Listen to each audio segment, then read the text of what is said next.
Michael Breed. I want to talk to you about how I use the About Golf Simulator. I start with creating a baseline, and I will almost exclusively hit balls and work on my game in my studio with my About Golf Simulator. And there's a variety of reasons why I do that. The most important one is that I play a Pro V1X, a Titleist Pro V1X. When I go to practice, I can't guarantee that I'm going to get a Titleist Pro V1X. And therefore, if I can't guarantee that, I don't know how far I'm hitting the ball out there. I don't really know how far the curve is going to be. I can't tell you about the launch angles. I can't tell you about spin rates. And on most ranges, when I'm out there working on my game, it typically is where the ball's landing and where I'm standing are not at the same height. Sometimes downhill, mostly downhill, sometimes uphill. Rarely, if ever, is it dead flat. And so I can't get a baseline if I'm not in a dead flat space. Well, that's where I am when I'm in my About Golf Simulator and in my studio. I have dead flat. So now I can create a baseline. And when I can create a baseline, I know exactly how far I can expect to carry this golf ball with a 6-iron, which is what I have, and then also the predictability of what the rollout is. Now, from there, from the baseline, you have to be able to make some adjustments. Are the greens firm? Are the greens soft? You have to be able to make those adjustments, but you have to have a baseline. And I can tell you, unless you've done this, you don't have a baseline. You have an approximation. And when you've got a shot that's 175 to a green or to a hole location that's in the front of your green, and you don't know how far you carry your club, you are lost. And I don't get lost. I might lose a ball, I might hit it in the hazard, but that's my fault because I mishit it. But I have a baseline. I have no wind that I have to worry about. I have a mat that I'm hitting off of, but my numbers are basically the same, and I've tested it all. So let me show you about this baseline. So 6-iron, I can expect when I hit this golf ball, and I'll do it while I'm chatting with you, I can expect that I'm going to get, if I strike it solidly, about 175 out of the shot, okay? And what I'm also going to get is I'm going to get a fairly consistent ball speed. It's going to be in the neighborhood of 115, 118 miles an hour, somewhere in there. So now what I'm going to do is I'm just going to hit a series of these, and then we're going to check and see how good I was with my numbers. So another one. That one I was a little under. That one there, the club was a little bit shorter.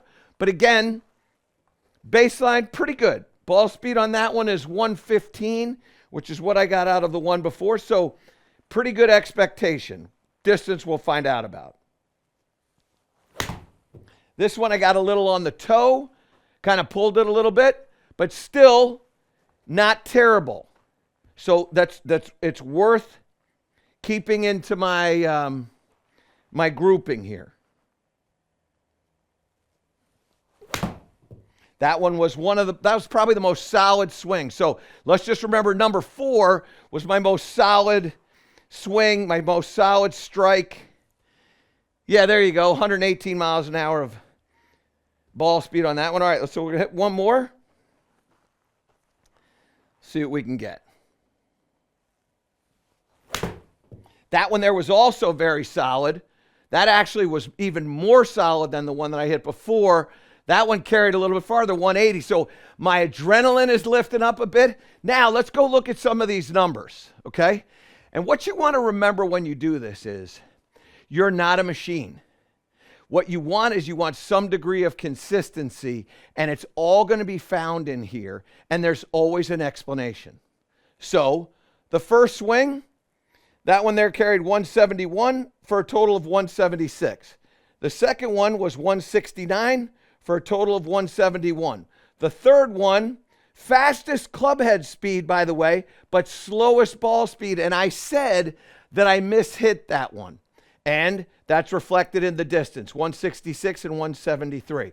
And then I started focusing like, I've got to start making some solid contact here. And I got some pretty good ones. 79 clubhead speed on that one, 176 for 180. And then the last one, 84 miles an hour of clubhead speed for 181 and 185. So that's my grouping. Now, we come down here to the bottom. And this is going to give me my average here. So at the bottom, what I have is I have about 172 in the air that I can count on, and about 177 total, which means if I have a 175 shot, I take my 6-iron, I can virtually guarantee that on average, that's going to go 172 in the air, and it's going to roll out another 5 yards, okay? Now we go up to these other ones, and we look at some of the consistencies that we're going to have here. So let's look at some of the consistencies. The spin rate is right around 5,000. I got a 5,000 here, I got a 5,700 here, I got a 4,900, a 52, a 50, and my total number here is at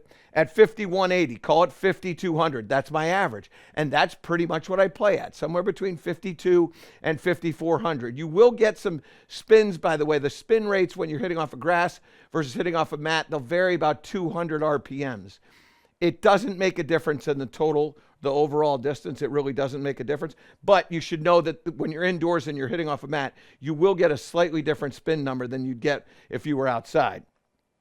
Now, let's go back up to this. So what do we get out of our launch angles here? So I've got a 16.4, a 19.5. That one I opened up the face and worked under, which I told you about. This one here is 15.6. That was a bad strike. Another 16.5 and a 16.8. And now we go down to the average. My average is about 17. That's pretty much what I expect. And I can expect that on average, literally every single time when I'm playing. I'm expecting 17. I like to say like 17 to 19.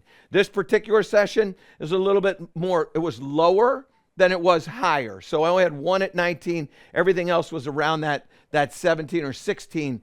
So that's my number there. So when I start to look at this, I go, okay, you know what? And this is how I use this. If I look at this, I go, man, maybe what's going on here is my ball position is a little too far back, or maybe it's a little too far forward. But I have a baseline, and my baseline is set up here with this ball position. So now if I go back and I do this again, which I will, I'll hit a couple others, and I'm going to pay a little bit closer attention to my ball position and what I'm doing with my motion, and let's see if these numbers change, okay? So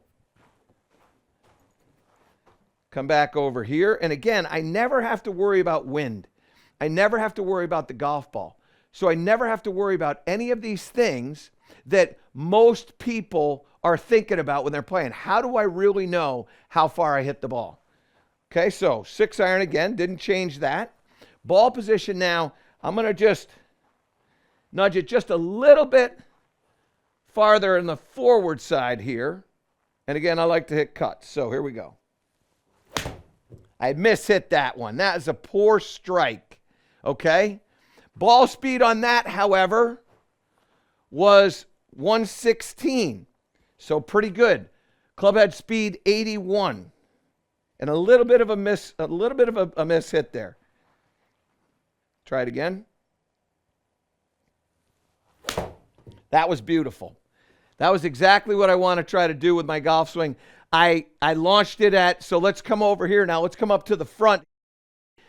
And this is what I'm talking about. So I got my launch angle to 16.6. I call it 17. These numbers are pretty good. Clubhead speed at 87, ball speed at 119. So I'm clearly getting a little bit looser as I'm doing this. And all of a sudden, I'm starting to see some improvements in what I've got going on. And again, establishing my baseline is now I know, hey, when I'm doing whatever I'm doing, I can expect to get this. So when I get out onto the golf course and I'm 175, I have the confidence to know, all right, this is going to be my 6-iron. I got to get this thing to 117. I got to get this clubhead speed to 83, 84, 85 miles an hour, somewhere in that neighborhood, and I'm going to get it to 175. Look, I'm not a tour pro, and I'm not a machine.